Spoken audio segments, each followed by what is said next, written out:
It's actually more realistic to show you how to bone it out without the saw, because that's the way it would be done in a lot of restaurants. So, this is the bone-in strip line. This is the boneless strip line. This is a certified Angus beef that we got in. This certified Angus beef is guaranteeing a certain marbling score. Yeah. No tubs. No. That's right. We'll have tubs once you empty yours out. So don't worry. Right here, sir. You got an empty one? Yeah, throw that under. So what they do when they do a certification for certified Angus beef, first they look at the animal when it comes in live. And they say, all right, you're an Angus candidate. You've got a tag in your ear that says you're an Angus candidate. You have the right genetics. Then, after the slaughter goes through, then they're grading the meat, right? So they're looking at a few different factors. One would be the size of the ribeye area. Another would be the marbling score, right? And the marbling score is part of it, and it has to be a modest or higher marbling score, which means the middle of choice or better. If we look at this one has less marbling than that one, right? This one isn't bad, but it doesn't have a lot of marbling, all right? So this would be mid to lower choice. This would be mid to upper choice, all right? So that's what the certification does, is it eliminates the lower end of choice. The choice category is the biggest category of grading. Prime is way up here, select is down here, and choice is this big middle ground, all right? So how do you get the higher end of choice? You buy a certified product, typically. Another thing it has going for it is the age of the animal, but most any animal today is not going to be older. You know, in the modern system, the age of the animal is pretty standard. Year and a quarter, year and a half, almost all of them, you know.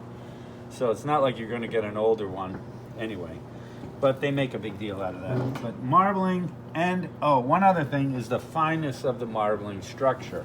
If we look at this, it's got fine pinpricks of marbling all throughout. If you look at ours from yesterday, we also have that. This is even better than that. You know, this is our from Myler's, but it's got fine pinpricks. That's a trait that is prominent in Angus. All right, not just the amount of marbling, but the fineness of the structure of the marbling. Right? You see the fine little squiggles? That's a high quality piece of meat. All right. So this one also has some nice fine marbling. It just didn't go long enough. You know what I mean? Like it didn't get to that point. We'll look at all of ours and we'll determine if they're good quality or not. You might find a couple in there in the regular choice category that are decent, that are really good. It's just they didn't fall into the category of Angus, or you know, they only need so many in a day, right? They have 7,200 orders for Angus. They come through, and then whatever's left over, they're going to just throw in the regular bunch, which is great for us if we can find them. But you know, when you call your purveyor, it's hard to say to them, hey, pick out all the high marble score ones for me. And they'll be like, you mean you want certified? No, I'm too cheap for certified. I just want you to do all the work and pick out the high marble score. Yeah, it's not going to happen. All right, so how could that happen? How might that happen? If you go there and you pick them out, you know, if the purveyor lets you do that, if you have a really good relationship with the purveyor, maybe that would happen. But that's it's kind of rarity. You know what I mean? Probably take a smaller scale operation as Yeah. a purveyor to be Right, able to do that. right. If I go down to like Master Purveyors down in New York City, they're a small house, very high end. They sell to a lot of high end restaurants in New York City. or and I could go in there and say, "Hey, so and so." I don't know those guys anymore, and I'd bring them a nice pastrami sandwich, and I say, "Good morning. Here, you want a coffee? I brought you a cappuccino from the guy next to me. It's the best in the city." And they're like, "Go ahead, Schneller. Go look through." And I go through and I tag mine. Some of the classic old school steakhouses would do that. They would go through the meat selection that would be hanging meat, and they would pick out the high ones, and they'd put their own little stamp on it. Yeah. Peter Luger's did that. Do you know? That was part of what I did as a kid with my father. We would go down to the city every week, and he would pick out his meat. And he would look at the Peter Luger stamp, right? And then there's usually there's two sides to the cattle. And he would look at, there's the Peter Luger one, and then the other side would be sitting there, and he'd be like, "Oh, I'll take that one." And it was usually very good. Yeah, we handled a lot of really high-end prime in our store when I was a kid. Anyway, so let's get this thing boned out. I'm taking too long. We're never going to get done. Let's put this back up on there. We're going to vacuum pack some of that stuff. Yeah, we'll take care of that stuff later. Let's get this boned out. So the bone structure, you can see it here. Right here, this is where the 13th rib sat. And then you have finger bone, finger bone, finger bone, finger bone, finger bone. All right? When they take out these finger bones, they get really close to the bone, and sometimes they even miss a little piece. That's a piece of bone right there, all right, on a boneless strip loin. So imagine if you cut that and you put that on a plate, and some little old lady bites into it, and then what? What? Then it goes on Yelp. I ate there and I had a bone and I almost died.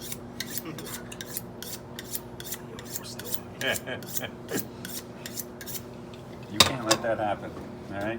You got to be sure about your product. All right, so the first thing we're going to do is take out that 13th rib. That's right here. You see it?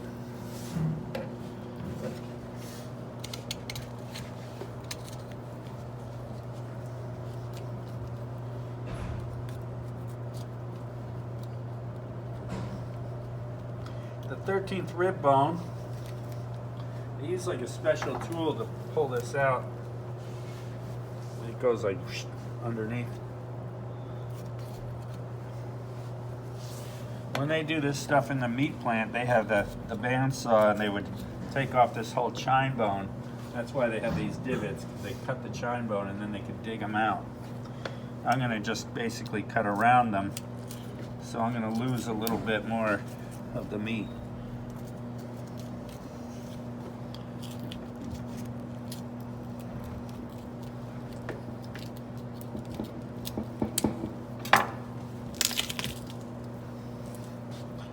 So there's the 13th rib. Now we're gonna stand this up a little bit.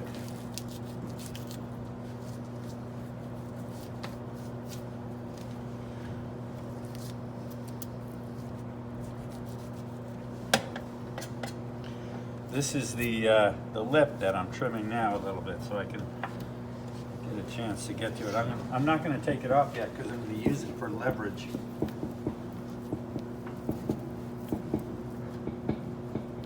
And then I'll trim it afterwards.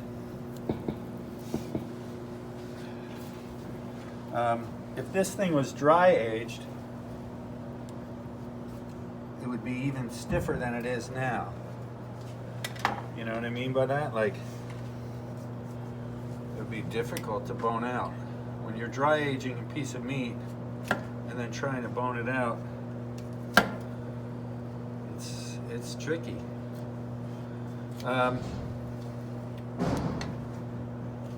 But if you're dry aging, you would want all the bone on, yes? As a protection. We saw it yesterday, and we're going to take the piece that we made yesterday. We're going to dry age that. All right. So what I've done is I've loosened the first bone here. It comes from this side. I'm trying to find the very top of these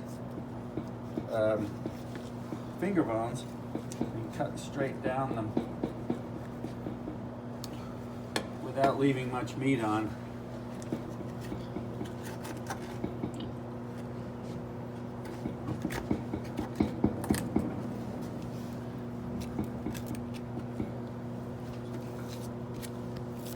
So I'm trying to find the very top of them. I could also use what we call a flexible boning knife. This one's a little bit more flexible.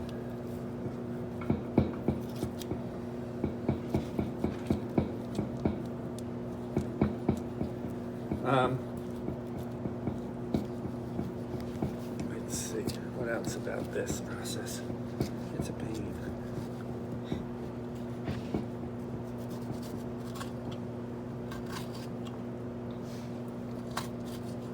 So there's two.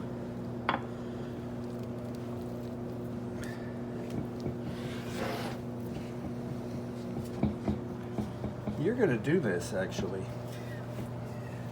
You're going to do this same process that I'm doing right now when you bone out your pork loin. When you bone out the pork loin, you stand it up like this, hook the knife in like so, and you come straight down these finger bones. And you're going to struggle a little. But the key is to stay on the bone all the way down to the bottom.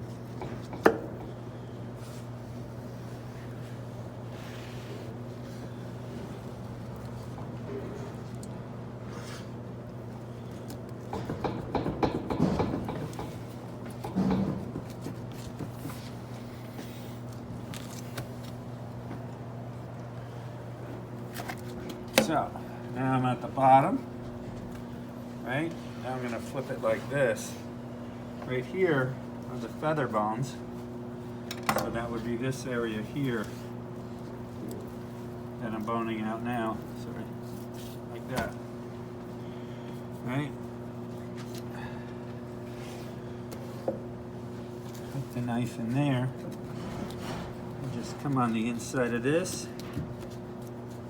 Cut straight down.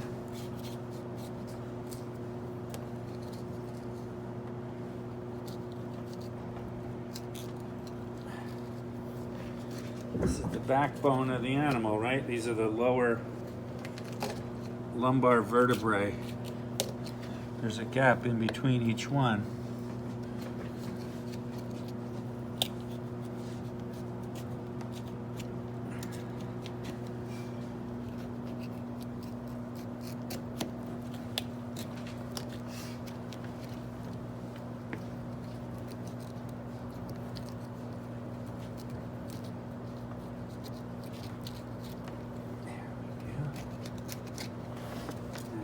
Down to the bottom here. Back to here. Now there's a little step that I'm working around.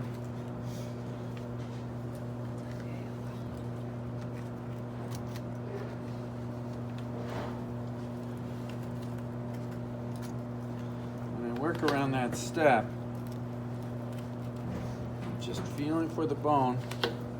And I'm losing the meat in between these nubs because the chine bone is not taken off. You know, I didn't use the saw, so it's difficult to get the meat really close. So you lose a tiny bit.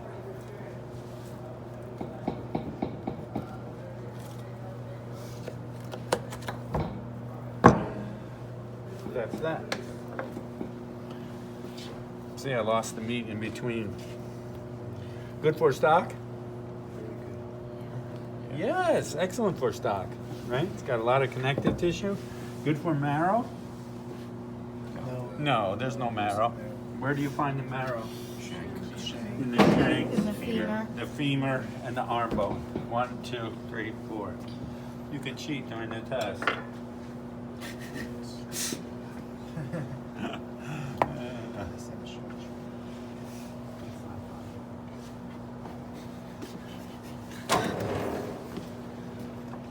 All right. So what's the difference between this and this?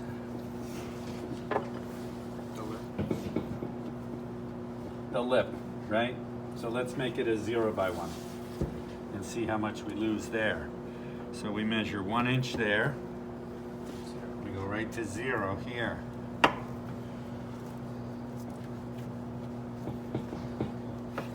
All of this comes off. Wow.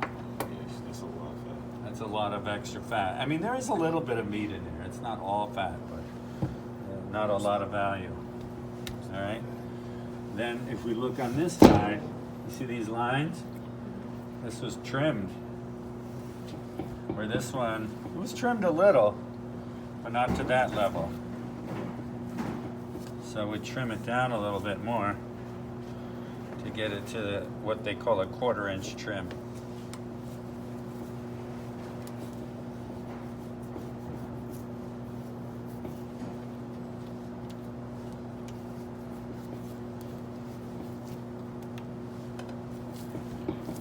All right. Now I have basically what you have on the table.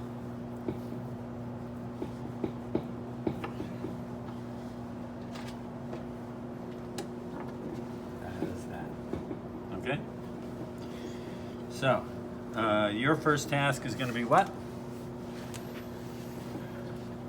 You're going to weigh it, right? And we're going to put the price up